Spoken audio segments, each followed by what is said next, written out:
Hello everyone. So now we will discuss properties of nitric acid. तो नाम से ही पता चल रहा है कि नाइट्रिक जो है that is acidic in nature. कैसा होता है वो? एसिड। और इट इज़ कलरलेस लिक्विड। ठीक है। उसके बाद नेक्स्ट पॉइंट आप करोगे thermal stability. Be on decomposition क्या प्रोडक्ट बनता है? तो आपको पता होना चाहिए जो नाइट्रिक एसिड है it is a strong oxidising agent. तो इट मीन्स ऑन डिकम्पोजिशन ये कौन सी गैस रिलीज करेगा? ऑक्सीजन। ठीक है। तो मेनली हम लिख देते हैं कि जो नाइट्रिक एसिड डिकम्पोज करता है NO2 प्लस वाटर में, बट इसमें कुछ अमाउंट में ऑक्सीजन गैस भी रिलीज होती है जो ऑक्सीडेशन में हेल्प करती है। ठीक है। उसके बाद आप करोगे कि इसका जो ऑक्सीडाइजिंग बिहेवियर है आप उसको किस तरह से रिएक्शन की फॉर्म में दिखाओगे। तो यहाँ आपने किया नाइट्रिक एसिड जब अगर ये कंसनट्रेटेड आप लेते हो तो उसमें निकलता है नाइट्रोजन डाइऑक्साइड, बट अगर नाइट्रिक एसिड आप डाइल्यूट लेते हो तो निकलती है नाइट्रोजन मोनोऑक्साइड। और जो इस साइड में ऑक्सीजन निकल रहा है it is act as a oxidising agent. तो नाइट्रिक एसिड में क्या है जिसकी वजह से उसका बिहेवियर हो जाता है ऑक्सीडाइजिंग एजेंट? Nascent oxygen. ठीक है। नेक्स्ट आप करोगे रिएक्शन विद H2S, यानी H2S से नाइट्रिक एसिड रिएक्ट करता है तो किस तरह से उसको ऑक्सीडाइज करेगा। आप इसकी ऑक्सीडेशन स्टेट निकाल के देखना। यहाँ जो सल्फर की ऑक्सीडेशन स्टेट है -2 है, यहाँ कितनी हो गई? 0। तो -2 से 0 में जाना ऑक्सीडेशन हुई या रिडक्शन? -2 से 0 में जाना क्या हुई? ऑक्सीडेशन। तो किसने ऑक्सीडाइज किया? नाइट्रिक एसिड ने। इसीलिए इसका नेचर कैसा है? Oxidising agent. तो H2S2S आपको ऐसे याद रखना है। और नाइट्रिक एसिड का मेन प्रोडक्ट क्या है? Water plus NO2। नेक्स्ट आप करोगे SO2 सल्फ्यूरिक एसिड, यानी SO2 को आपने किस में कन्वर्ट करना है? सल्फ्यूरिक एसिड में।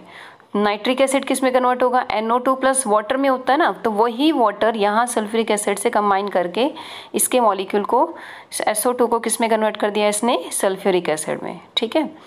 तो किसको ऑक्सीडाइज किया? SO2 को H2SO4 में, H2S को S में। आपने ये ध्यान रखना अगर डाइल्यूट लेते हो तो इंस्टेड ऑफ NO2 क्या बनेगा? NO। नेक्स्ट आप करोगे विद कार्बन। आपको बताया था कार्बन एक नॉन मेटल है। जब भी नॉन मेटल किसी एसिड से कंबाइन करते हैं तो उस नॉन मेटल का तो बनेगा एसिड। तो कार्बन का एसिड क्या है? Carbonic acid. और नाइट्रिक एसिड डिकम्पोज कर जाएगा किस में? NO2 प्लस वाटर में। ठीक है। अगर डाइल्यूट लेते तो NO बनता। तो यहाँ भी सेम वही। सल्फर का एसिड क्या है? Sulphuric acid. फॉस्फोरस का एसिड क्या है? Phosphoric acid. आयोडीन का एसिड क्या है? Iodic acid. ठीक है। So next you will do here reaction with metals. कौन से मेटल्स लेने हैं? That is more electropositive than hydrogen. ठीक है। तो फर्स्ट रिएक्शन है देखो विद जिंक। अगर जिंक की नाइट्रिक एसिड से रिएक्शन करवाते हैं अगर वो कंसनट्रेटेड है तो क्या बनेगा? Nitrogen dioxide.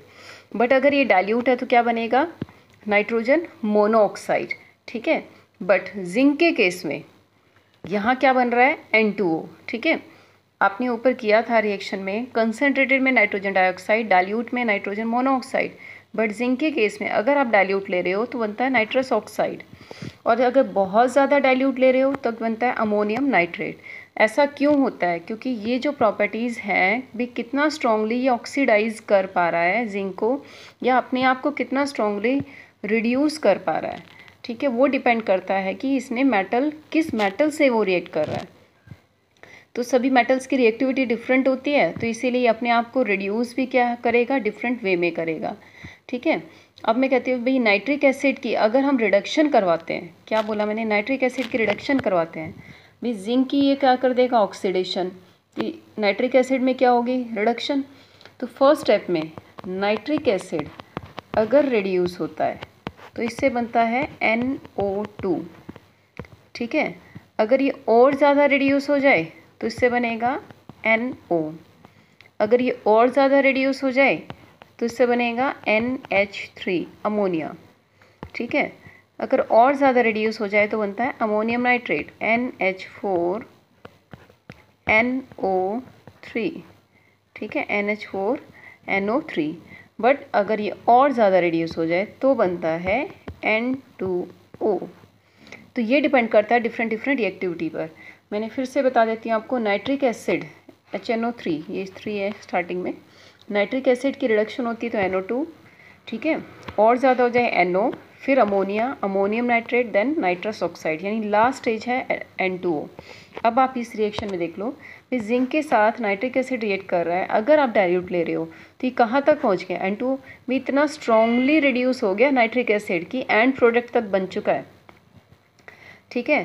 तो यानी इसके बीच में जो रिएक्शन होगी काफ़ी स्ट्रॉन्ग होगी, ठीक है। उसके बाद जिंक अगर with nitric acid very dilute ले रहे हो तो ये कहाँ तक रह जाएगा, second last step ammonium nitrate तक। नेक्स्ट करोगे रिएक्शन विद टिन, ठीक है, SN। अब यहाँ आप देखो SN के साथ जब रिएक्ट कर रहा है ये क्या बना रहा है, स्टेनिक एसिड, ठीक है, और साथ में क्या बना रहा है, NO2, क्योंकि कंसनट्रेटेड लिया है। डाइल्यूट ले रहे हो तो अमोनियम नाइट्रेट, यानी सेकेंड लास्ट स्टेप तक पहुँच गया। उसके बाद आप कर रहे हो लेड के साथ, लेड अगर कंसनट्रेटेड है तो NO2, बाकी आपको जस्ट सिंपल कंबाइन कर देना, lead nitrate plus NO2 plus water. Nitrate salt तो सभी का बनेगा ही, लेड नाइट्रेट यहाँ भी बन गया, ठीक है। पर लेड की रिएक्शन देखो NO तक ही रह गई है, सेकंड स्टेप तक ही रह गई, NO2 फर्दर रिड्यूस हो गया किसमें, NO के अंदर। तो ये जो रिएक्टिविटी के ऊपर बेस्ड होती है कि how it will react with metals. उसके बाद करोगे आप कॉपर के साथ, तो कॉपर के साथ भी आप देख लो यहाँ पर अगर कंसनट्रेटेड है तो NO2, डाइल्यूट है तो NO। एंटीमनी के साथ भी ये क्या बना रहा है, एंटीमनिक एसिड, ठीक है। एक आपने ऊपर किया था स्टेनिक एसिड और एक है एंटीमनिक एसिड। अब सबसे इम्पॉर्टेंट रिएक्शन जो पूछी जाती है एग्जाम में वो है मैग्नीशियम और मैग्नीज की। भाई यही दोनों एक ऐसे मेटल्स हैं जब नाइट्रिक एसिड से रिएक्ट करते हैं तो हाइड्रोजन को फर्दर ऑक्सीडाइज नहीं करते। सभी में देखो वाटर साइड प्रोडक्ट बना था, सभी रिएक्शन में वाटर बना ही बना है, सभी में जहाँ भी आपने देखा, सिर्फ इन दो को छोड़कर यहाँ वाटर नहीं बना, क्योंकि मैग्नीशियम और मैग्नीज इतना ज़्यादा स्ट्रॉन्गली ऑक्सीडाइज होते हैं, ठीक है, ये खुद ऑक्सीडाइज हो जाते हैं कि ये हाइड्रोजन को ऑक्सीडाइज होने ही नहीं देते और इसको कहाँ तक रख देते हैं, only up to hydrogen gas. तो ये हाइड्रोजन गैस की फॉर्म में रिलीज हो जाते हैं। Clear? So now we will discuss oxo acids of phosphorus, ठीक है। बहुत बार क्वेश्चन इसमें से भी आया हुआ है, स्ट्रक्चर्स पूछे आते हैं मेनली, ठीक है। तो देखो फर्स्ट ऑक्सो एसिड्स है, इट इज़ हाइपोफॉस्फोरस एसिड। देखो H3PO3 को हम बोलते हैं फॉस्फोरस, इसी का दूसरा नाम है ऑर्थोफॉस्फोरस। H3PO2 एक ऑक्सीजन कम हो गया है, इसका क्या नाम है, हाइपोफॉस्फोरस, ठीक है। तो आपने पहले तो इनके नेम लर्न करने हैं। H3PO2 क्या है, हाइपोफॉस्फोरस, H3PO3 क्या है, ऑर्थोफॉस्फोरस, ठीक है। और H3PO4 क्या होता है आपको पता ही है, फॉस्फोरिक एसिड। दूसरा इनके नेम जो सेकंड नेम है देखो, हाइपोफॉस्फोरस का क्या नाम है, फॉस्फेनिक, और जबकि ऑर्थोफॉस्फोरस का फॉस्फोनिक, ठीक है। अब आपको इनका करना है स्ट्रक्चर करने के लिए आपको कुछ रूल्स ध्यान रखने हैं। सबसे पहले इसमें ये देखो कि इसमें सेंट्रल एटम क्या है। सेंट्रल एटम इसमें क्या है, फॉस्फोरस। पहले आप ड्रॉ करो फॉस्फोरस, ठीक है, फॉस्फोरस को लिख दो। उसके बाद इनकी बनाओ टेट्राहेड्रल ज्योमेट्री, ये मैंने बना दी। उसके बाद सबसे पहले फॉस्फोरस लिखा, फॉस्फोरस, फिर आपने क्या लिखा, इसका टेट्राहेड्रल स्ट्रक्चर ड्रॉ किया। फिर आपने ऑक्सीजन अटैच करना है, मैंने क्या बोला, फिर आपने ऑक्सीजन अटैच करना है। तो यहाँ मैंने कर दिया एक ऑक्सीजन इधर और एक यहाँ, आपकी मर्जी, आप कहीं भी ड्रॉ कर सकते हो, कोई दो पोजीशन पे आपने ऑक्सीजन रखना है। अब देखो कितने हाइड्रोजन रह गए, 3। तो पहले तो ये देखो कि इसमें एक बात का और ध्यान रखना है कि हर फॉस्फोरस के पास एक ऑक्सीजन ऐसा होना चाहिए जो डबल बॉन्डेड है। तो एक ऑक्सीजन में डबल बॉन्डेड बना देती हूँ यहाँ ऊपर की तरफ, चाहे आप साइड में बना दो कोई प्रॉब्लम नहीं है, बट आप ऊपर बनाओगे थोड़ी ज्योमेट्री अच्छी लगेगी। तो अब मैंने ऊपर की तरफ बना दिया। अब एक ऑक्सीजन डबल बॉन्ड के साथ अटैच हो चुका है, इसका मतलब इसको किसी और एलिमेंट की ज़रूरत नहीं है। अब कितने हाइड्रोजन बच गए, 3। तो अब बची पोजीशन पे यहाँ एक हाइड्रोजन लगाया, एक हाइड्रोजन आपने यहाँ लगा दिया और एक आपने इसके साथ लगा दिया, ठीक है। तो ये ज्योमेट्री बन गई किसकी, H3PO2 की। क्लियर? तीसरी बात पूछी जाती है कि इसका नेचर कैसा है, आप बोलोगे मोनोबेसिक, जितने OH उतना ही उसका बेसिसिटी आ जाएगी। क्लियर? नेक्स्ट स्ट्रक्चर आप देख लो इसी तरह से, H3PO3, सबसे पहले क्या ड्रॉ करना है, फॉस्फोरस। उसके बाद आपने टेट्राहेड्रल ज्योमेट्री बनानी है। फिर फॉस्फोरस के ऊपर एक ऑक्सीजन ऐसा होना चाहिए जो डबल बॉन्डेड है, मैंने बना दिया। अब देखो ऑक्सीजन 3 थे, एक लगा चुके हैं, 2 रह गए। अब किसी भी 2 पोजीशन पे ऑक्सीजन लगा दो, ठीक है। अब हाइड्रोजन लगाओ। इस डबल बॉन्डेड ऑक्सीजन के ऊपर तो कोई भी एलिमेंट अटैच नहीं होगा। अब हाइड्रोजन एक तो यहाँ लगेगा, एक यहाँ लगेगा और एक यहाँ लगेगा, तो ऑक्सीजन के बीच पूरे 2 बॉन्ड हो गए और ये ज्योमेट्री कंप्लीट हो गई है। अब कितने OH हैं? 2, तो इसकी क्या बेसिसिटी आई? Dibasic. In the same way आपको बाकी स्ट्रक्चर्स भी ऐसे ही ड्रॉ करने हैं, बट देखो जिसमें 2 फॉस्फोरस है उसमें आप क्या करोगे, जैसे मान लो H4P2O5 है, तो 2 फॉस्फोरस के लिए आप 2 ही फॉस्फोरस पहले तो ड्रॉ कर दो, उसके बाद इनकी टेट्राहेड्रल ज्योमेट्री बना दो, ठीक है। आपने बना दी 1 2 3 4। उसके बाद आपने, मैंने क्या बोला था, नेक्स्ट आप क्या स्टेप करना, आपको ऑक्सीजन लिखना है। 5 ऑक्सीजन है, दोनों में बराबर आने चाहिए, तो पहले 2 ऑक्सीजन दे दो, तो एक ऑक्सीजन तो ऊपर रख दो दोनों के पास, तो ये तो हो गया डबल बॉन्डेड, ठीक है। अब एक ऑक्सीजन और लगाना है, एक यहाँ लगा दो, एक इसने यहाँ लगा दिया। अब एक ऑक्सीजन बच गया, 5 थे। अब वो ये कहेगा कि मुझे भी चाहिए और मुझे भी चाहिए, तो दोनों में लड़ाई ना हो इसीलिए आप सेंटर में लगा दो, ये लगा दिया, ठीक है। ऑक्सीजन हो गए पूरे 5। अब रह गया हाइड्रोजन, जो डबल बॉन्डेड ऑक्सीजन उस पर तो हाइड्रोजन लगेगा नहीं, बाकी पोजीशन पे लगा दो आप। यहाँ आपने लगा दिया हाइड्रोजन, ठीक है।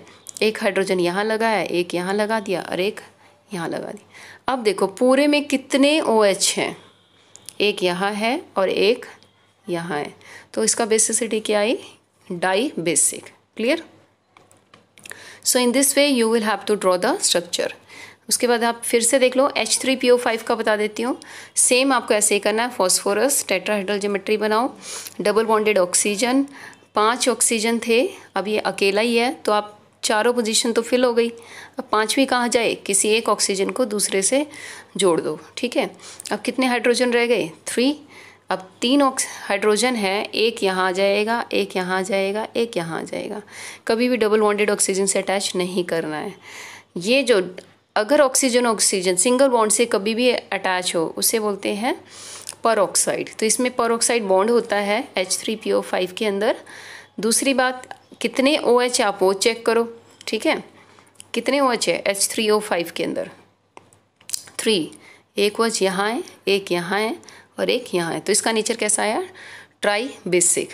क्लियर? तो आपको सभी में इसी तरह से ध्यान रखना है। स्ट्रक्चर ड्रॉ करते टाइम H4P2O6 में 3 ऑक्सीजन दोनों को मिल जाएंगे, H4P2O7 में टोटल 7 है, तो एक ऑक्सीजन सेंटर में आएगा, बाकी इस तरह से। एक स्ट्रक्चर और देख लो जो साइक्लिक फॉर्म में है, दैट इज HPO3 थ्राइस, ठीक है, ट्राइमेरिक फॉर्म में है। तो ये भी सेम वैसे ही बना हुआ है। आपने पहले देखो, मैं एक मॉलिक्यूल को पकड़ लेती हूँ, यहाँ इसने टेट्राहेड्रल ज्योमेट्री बनाई है, एक ऑक्सीजन डबल बॉन्डेड से अटैच कर दिया, ठीक है। बाकी आप देख लो, यहाँ ऑक्सीजन है, यहाँ ऑक्सीजन है, क्या लिखा है? HPO3, 3 ऑक्सीजन, 1 2 3, 3 हो गए, एक हाइड्रोजन ये जोड़ दिया, ठीक है। तो HPO3 इस तरह के 3 है, तो एक ये हो गया, दूसरा ये आप देखोगे ये हो गया और तीसरा पार्ट ये हो गया। इस तरह से ड्रॉ करा कि एक हेक्सागन की रिंग बन गई है बीच में। तो आपकी मर्जी, आप कैसे ड्रॉ करो। पहले तो आप हेक्सागन बना दो या तो, ठीक है। अल्टरनेट पोजीशन पे फॉस्फोरस लिख दो, ये लिख दिया मैंने,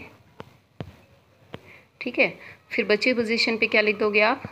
ऑक्सीजन। उसके बाद आप सीधा ध्यान रखना, double bond oxygen, single bond OH, इस तरह से सबको जोड़ दो, या तो आप इस वे में बना लो। So you can make this, ठीक है, लाइक दिस।